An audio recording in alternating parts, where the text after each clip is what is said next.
Hello, hello. We are here. We are back. Take your medicine. Episode what? Yesterday I'm sorry, Bennett. Just whacked you.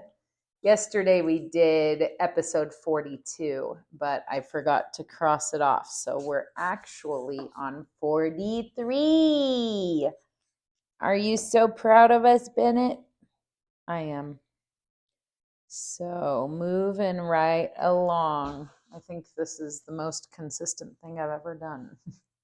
Not the best at staying consistent with things, but this is something I really feel strongly about. I don't know what the purpose of this show is, but for me, what it has helped is just me getting used to talking about these things, because for years I have been alone with this, with AJ, all of the things that I've been exploring and discovering, have been things that are not appropriate topics of conversation in so many circles. And I really don't have a lot of friends in the spiritual space. And,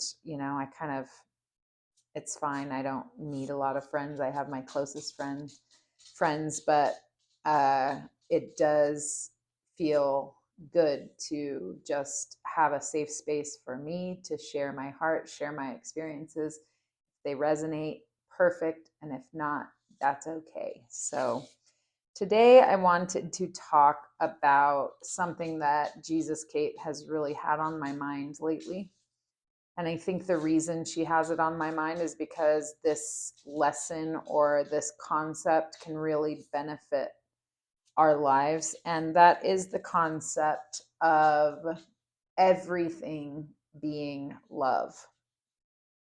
That even the negative emotions that we experience, which are so transient and fleeting, all have love at their root. And when I talk about love, or when Jesus Kate talks about love, it's very much like a vibration, an energy, a foundational force that unifies everything. It is the oneness, creation, divinity. It's love, and it is energy and vibration. And you think about a little child getting screamed at for not looking both ways. That parent is angry. They're instantly angry. And maybe that's justified. Well, excuse me, frog in my throat. Where does that anger stem from? It stems from the fact that this parent really loves this child and cares for this child and does not want anything to hurt this child. And so that anger comes from the fear of the child getting hurt. Or in an adult relationship, when two people are trying to make a relationship work and one of the people is very anxious, jealous, controlling, mistrusting, all of those things. Those things can cause so many problems in a relationship. And what is at the root of those? When you're jealous, or when you are codependent, or all of these toxic things that can happen in a relationship, there's love under it. It's like you really, really care about this person. And so you're afraid of them leaving. You're afraid of them hurting you. There's so much fear that is just under the jealousy, just under the, dysfunctional feelings and emotions that end up causing us a lot of suffering if we go with them and react with them instead of just allowing them. Jesus Kate, she says, everything is useful. Everything is valuable. And so the way that this is so useful in our lives is that if we can really find the love underneath any situation or any difficult emotion, it really helps to find peace and clarity and presence, So that doesn't mean just because someone's treating us badly and there's love under it, that doesn't mean it's appropriate to stay in that relationship. That is probably a good indicator that maybe some boundaries need to be set, you know. But basically, love is the unifying principle that connects all things, and it is the foundation. And so fear is caused by an illusion of separateness. We think we're separate and alone in the world, and we have to look out for ourselves and protect ourselves. And when we really look at it, there is no separation, and everything is one. And so when we can start to see everything as a teacher, everything as valuable, everything as a guide. For instance, if you have anxiety, that is your body expressing to you that there is a belief out of alignment in your life. Say that belief might be, I'm not good enough. And so you're having all kinds of anxiety at school or work because you don't think you're smart enough, or you don't think you're capable enough. And so when we, instead of shaming ourselves and saying, why do I feel this way? Oh, that's resistance. That doesn't help. If we're feeling the anxiety, we need to face it fully. Embrace the anxiety. Ask the anxiety, what is this? What underlying beliefs are there here that I need to change? Because physiologically, fear and anxiety are the exact same as joy and excitement. They do the same things, they feel the same in the body, but one feels terrible and the other feels wonderful. What is the difference? The difference is the underlying beliefs. So if you dive into your anxiety and you really start to talk to it and ask it, what is going on here? Then you are given so much information, because anxiety is just information on where you are out of alignment, out of being aligned with the divinity that you are. And so everything in life is useful, and everything is meaningful, and everything can guide us back to center, back to peace, back to love, back to unity and harmony with all things. So that is a message that Jesus, Kate, really wants us to understand is, where can I find the love under this situation?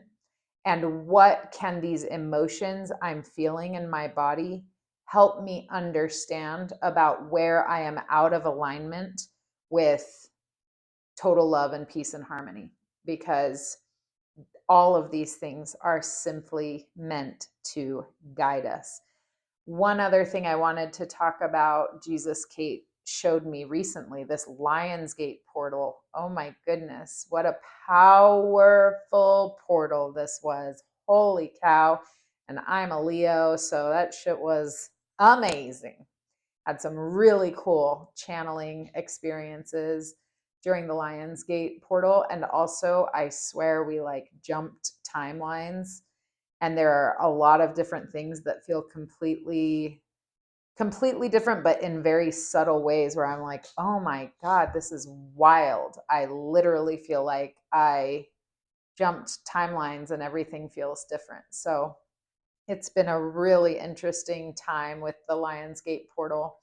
And Jesus, Kate, when I was working with someone on the Lionsgate portal, and the night before on Wednesday, the 7th, I was being taught, as Jesus, Kate, was working with Reiki through my body on this person, she was teaching me that when a person is expressing a story, a wound, something from the past, Jesus, Kate, actually tunes in to their nervous system at that time when the trauma was happening. And that was so cool to observe happening through me. Is this person was talking about her childhood, her early childhood experiences, painful things that happened in her life. And as she was talking, Jesus Kate is opening up this vision of her nervous system during the time when that trauma was taking place and working on it. And when you work on the nervous system of a young child in an adult, that healing can have amazing effects all the way up through the timeline, because Jesus Kate says time does not exist as we think it does. Time is a construct.